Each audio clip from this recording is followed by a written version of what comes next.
Amoureux de la parole de vie, bonjour. Le Seigneur soit avec vous.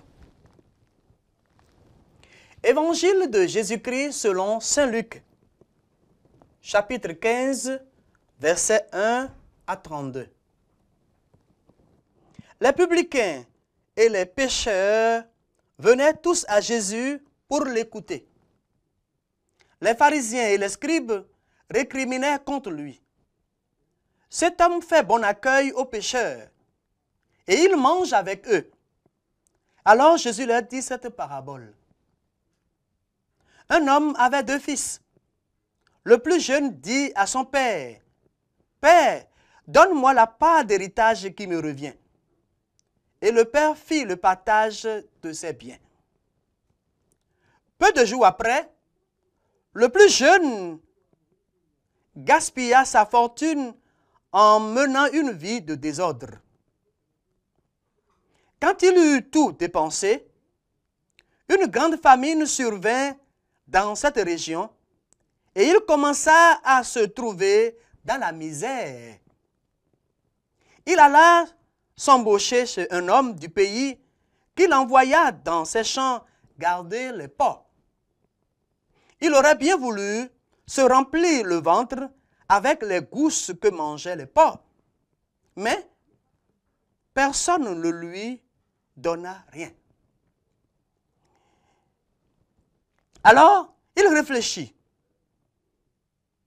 Tant d'ouvriers chez mon père ont du pain en abondance, et moi ici, je meurs de faim.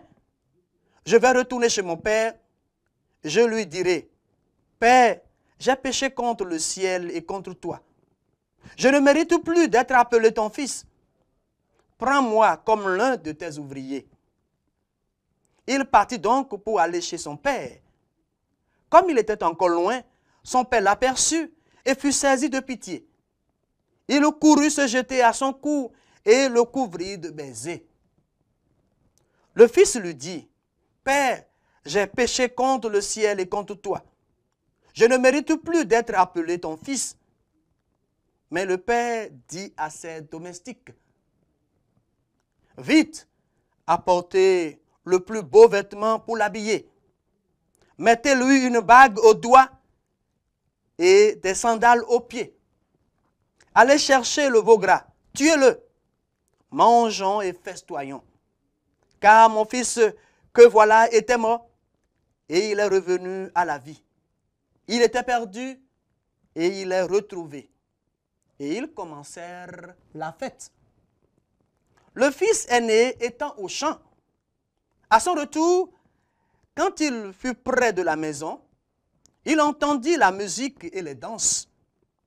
Appelant un des domestiques, il demanda ce qui se passait. Celui-ci répondit, « C'est ton frère qui est de retour.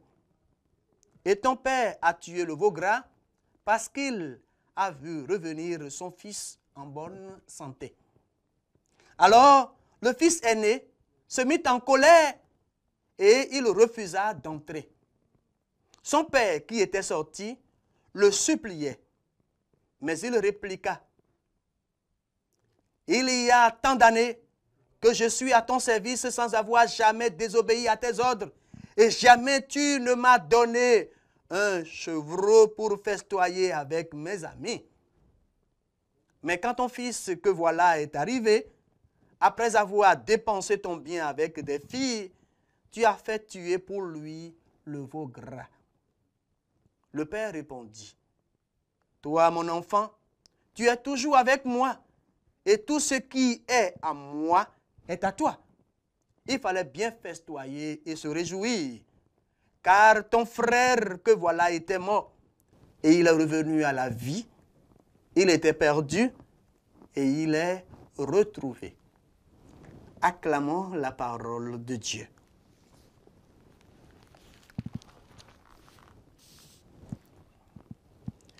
Chers amis, téléspectatrices et téléspectateurs, bien-aimés dans le Seigneur et en Marie, nous sommes à la fin de la 2e semaine de Carême. Tout au long de cette semaine, nous avons goûté de la tendresse et de la piété de notre Dieu.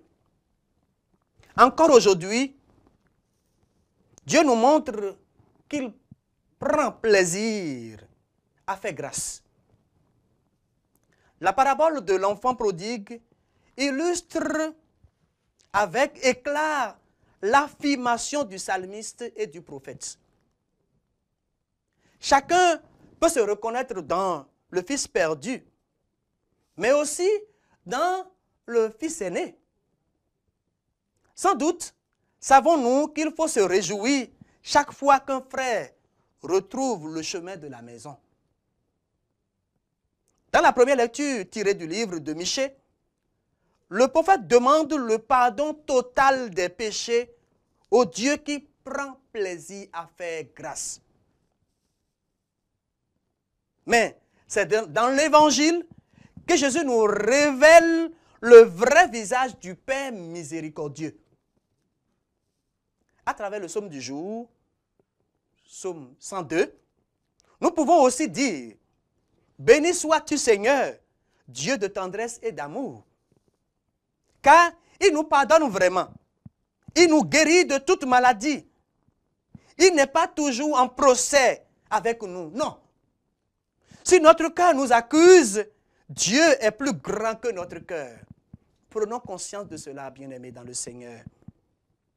L'Écriture nous dit, pendant que l'enfant était encore loin, son père accourut et se jeta sur lui. Si l'homme peut revenir, si l'homme peut se convertir, c'est parce que le Père le cherche. Ainsi, Dieu cherche chacun de nous. Dieu, par sa parole, par les sacrements, par l'Eucharistie, recherche chacun de nous. Dieu nous cherche toujours et personnellement. Le Cantique des Cantiques nous dit en effet, le Fils saute les montagnes et accourt vers nous, comme à l'incarnation, n'est-ce pas? Allons donc à la source d'une telle grâce, à la source du cœur miséricordieux de Dieu. Allons tous expérimenter de façon particulière la miséricorde de Dieu. Aujourd'hui, beaucoup ont tendance à négliger le sacrement de la réconciliation. On attend l'approche de Pâques pour aller signer les livrets. Et ça fait rendez-vous l'année prochaine. Ainsi, quand on mourra, on va demander les livrets, surtout chez nous en Afrique. Eh bien, il est régulier, elle est régulière, on peut célébrer une messe solennelle. Mais ça ne suffit pas. Il s'agit d'une grande source à laquelle nous devons aller. Le sacrement de la réconciliation libère, guérit, transforme, n'est-ce pas? En nous confessant, et surtout régulièrement, nous donnons l'occasion à notre Père du ciel de festoyer et de se réjouir pour les retrouvailles de ses enfants. Parfois même, nous-mêmes, nous sortons de la confession tout joyeux. Parfois, il y a des poids, des conséquences de certains péchés qui nous font priver de la joie de vivre, de la joie d'enfant de Dieu.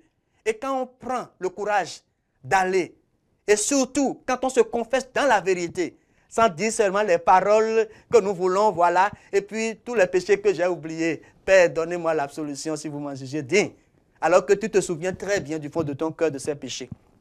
Confesse-toi dans la vérité et tu verras la libération que Dieu accorde à travers ce sacrement que lui-même a institué pour notre bonheur. L'histoire du Fils prodigue est en mesure de nous interpeller tous et partout. L'enfant qui a dilapidé la fortune personnelle, ou je dirais paternelle, incarne l'erreur humaine classique de prendre pour bonheur la satisfaction de ses désirs sans contrainte. Nous avons tous fait des erreurs dans la vie. Ou du moins, il y a certaines choses aujourd'hui, avec les conséquences de nos erreurs, nous ne sommes plus prêts à les répéter, à les recommencer. En apprenant à être un enfant prodigue, nous serons l'objet de la miséricorde divine, frères et sœurs. Et nous serons même en mesure d'être miséricordieux envers les autres, d'aimer avec liberté ou d'aimer leur liberté comme le père de la parabole de l'évangile du jour. Aujourd'hui, il y en a qui regardent autrement les autres parce qu'ils ont fait aussi l'expérience de la misère humaine. Toi qui juges ton frère, toi qui accuses ta sœur, toi qui vois autrement le visage de ton frère, es-tu sainte? Es-tu saint? Es-tu immaculé? Pourquoi juges l'autre? Pourquoi juges-tu ton frère? Comme le Père, nous devons aussi apprendre à scruter l'horizon. Dieu regarde chaque jour pour voir si jamais son fils ne revenait pas. Car nul n'est trop loin pour Dieu. Nul n'est trop bas pour Dieu. Nul n'est jamais perdu pour Dieu. Ne perdons donc pas du temps. Ne manquons pas de sagesse en jugeant les autres. Surtout quand nous connaissons les erreurs des autres, nous les regardons sous cet angle de pécheur ou d'accusé. Or, chacun de nous a sa drogue. Son jardin secret rempli même de choses pires. Et puisque les hommes ne les voient pas ou les ignorent, nous jouons aux saints. Nous jouons aux saints. Nous jouons aux sages, aux sans taches. Dieu nous cherche tous avec des gestes de tendresse d'une mère. C'est d'ailleurs ce que nous observons dans le tableau de l'enfant prodigue. Regardons bien et observons bien prochainement. Le père qui embrasse l'enfant. Regardez, il a une main de père et une main de mère. C'est ainsi que Dieu nous embrasse. C'est ainsi que Dieu veut nous embrasser. C'est ainsi que Dieu veut nous accueillir tous, sans faire de distinction entre nous.